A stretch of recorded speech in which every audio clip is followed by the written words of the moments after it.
မင်္ဂလာပါမင်္ဂလာပါမိတ်ဆက်ပေးပါအောင်ကျွန်တော်နာမည်အာရဲလို့ခေါ်ပါတယ်ကျွန်တော်ကစကိုင်းတိုင်းတမူးမြို့နယ်ကလာပြန်ချင်းဖြစ်ပါတယ်ဒါပေမဲ့ဒီလောလောဆယ်အခုအင်းစိန်မှာနေထိုင်ပါတယ်ဟုတ်ကဲ့ရှင်အသက်ဘယ်လောက်ရှိပြီလဲအသက်က40နှစ်ရှိပါပြီ48ကဲဟုတ်တယ်ဟုတ်ပါပြီဒီနေ့ပြိုင်ပွဲအတွက်ကိုလာပြန်ရတဲ့ရည်ရွယ်ချက်လေးပြောပြပါအောင်ဝါသနာပါလို့ပေါ့နော်ကျွန်တော်ဒီ line ပေါ်ကနေကျွန်တော်ဒီကြောင်ညာတွေတွေ့လို့လာပြန်ချင်းဖြစ်ပါတယ်လို့အရင်တော့ရောလူပညာနဲ့ပတ်သက်ပြီးလှုပ်ရှားမှုတွေလုပ်ဖြစ်လားအရင်ကတော့ကျွန်တော်စိုင်းမှာဆုတ်ခဲ့ပူပါတယ်ဟုတ်ပါပြီရှင်ဒီဆိုရှင်ပြိုင်မဲ့တခြင်းလေးများသိခွင့်ရမလားတငယ်ချင်းရဲ့ဆိုတရေးကတော့ဖိုးကြီးမှာတေးဆိုကတော့စီတူလို့ဆိုတဲ့ပါနားဆင်နေပါမယ်ဟုတ်ကဲ့ကျွန်တော် KB သုံးလို့ရမလားမသိဘူးရပါတယ်ရှင်ဟုတ်ကဲ့ KB ဆရာကျွန်တော်ကိုကြီးတောင်းချင်ပါတယ်ဟုတ်ကဲ့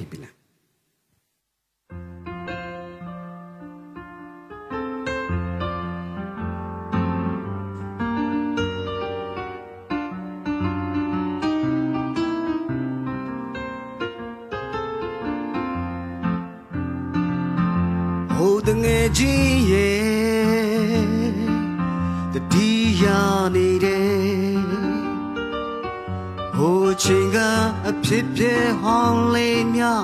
မေ့မရဘူးကွယ်စိတ်ကောက်ကြတဲ့အချိန်တွေရဲ့လိုက်ချော်ရတဲ့အချိန်တွေရဲ့ဟိုတငယ်ချင်းရဲ့ရန်လွန်တာပဲပိုင်ဆိုင်သူရှိထားမှတီလျက်နဲ့တယောက်နဲ့တယောက်တန်ရောစင်ထားကဒါစီလို့မရတော့တဲ့နှလုံးသားကဒီတို့ကိုရှိုက်တာပြောပြမို့ကြိုးစားရင်မလေးတွေဝေဒနာတွေဖုံးပြီးမထားတော့ပါအိုးတငယ်ကြီးရဲ့အရင်ချစ်တာပဲတငယ်ကြီးရဲ့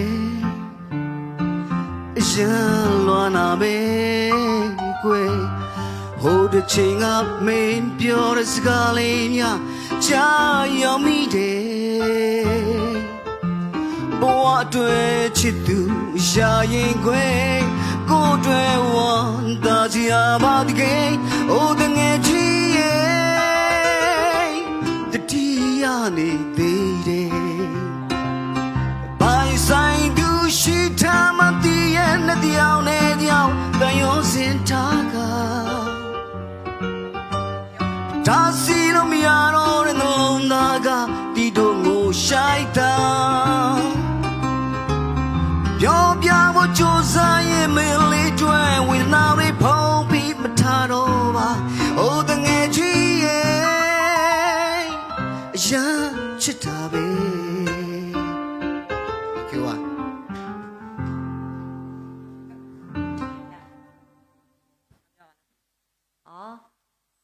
အရှိကဒီနောက်ဆင့်တက်သွားတဲ့ပြိုင်ပွဲဝင်တွေကိုလေဖြုတ်ဖို့လာပြီလို့ကိုကြီးလာပြီလို့ပြောလိုက်ပါတော့ယုံကြည်မှုရှိရှိနဲ့ပြိုင်သွားတာလေနော်ဒီအရာက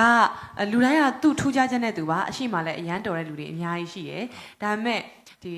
အကိုလို့ပဲခေါ်မယ်နော်အကိုရဲ့ဒီ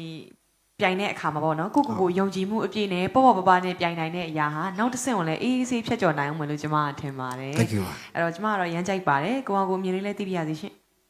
တကယ်လို့နောက်တစ်ဆင့်ကိုလည်းဆက်ပြီးတော့မပါတော့မှဆိုလို့ရှင်တော့ဒါအရန်ဝမ်းသာမှထင်ပါတယ်ဗောနော်ဟုတ်ကဲ့ကျွန်တော်ကတော့စိတ်တော့မကောင်းပါဘူးခေါ်သွားခြင်းပါတယ်ကျေးဇူးပါလို့